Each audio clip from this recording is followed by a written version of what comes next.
تو یہ ایک میسیج ہے کہ ہائیجین کا بڑا خیال رکھیں جی، جانوروں کی ہائیجین ٹھیک رکھیں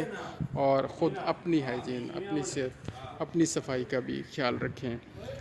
یہی اہم ترین میسیج ہے۔ ہم اس ماحول کو، اس ارد گرد کے ماحول کو اگر صاف نہیں رکھیں گے تو پھر اس پلینٹ پہ، اس سیارے پہ، اس زمین پر رہتے تو ہم انسان ہی ہیں اور ہمارے ساتھ یہ جانور ہیں۔ تو جانور جو ہمارے رحم و کرم پر ہوتے ہیں، ہم نے پال رکھے ہوتے ہیں، ان کی بھی صفائی ستھرائی اور خوراک اور ان چیزوں کا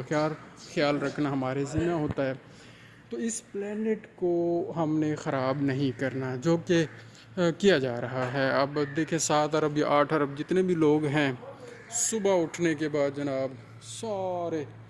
سارے سے مراد یعنی موسٹ آف دیم 70-80% لوگ صبح گاڑیوں پہ نکلتے ہیں، کوئی موٹر سائیکلوں پہ نکلتا ہے، کوئی کس پہ نکلتا ہے، جا رہے ہیں جناب آفس، جا رہے ہیں، آ رہے ہیں، شام کو آ رہے ہیں۔ تو یہ سارا پیٹرول ریسورسز تباہ ہو رہے ہیں اور وہ دھواں نکل رہا ہے، فضا خراب ہو رہی ہے،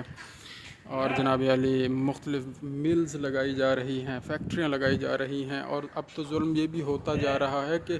شہروں کے اندر فیکٹریاں لگاتے ہیں، ملز لگاتے ہیں،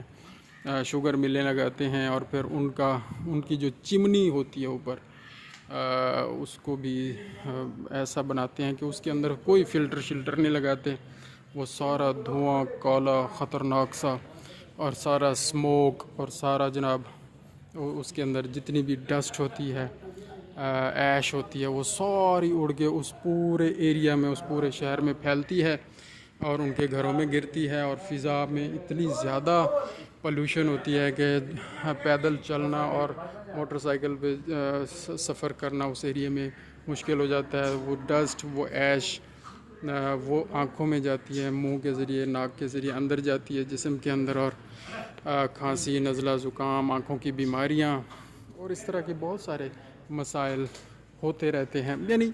مطلب یہ ہے کہ ہم انسان اس زمین کو برباد کر رہے ہیں۔ اللہ تعالی ہم سب کو ہدایت دے اور اس زمین پہ صحیح رہنے کی توفیق عطا فرمائے،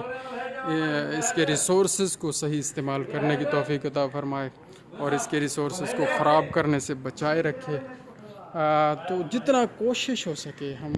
زمین کو اور اس کے ریسورسز کو سیو کریں تاکہ اپنی صحت کا اور اپنے ارد گرد لوگوں کی صحت کا خیال رکھ سکیں۔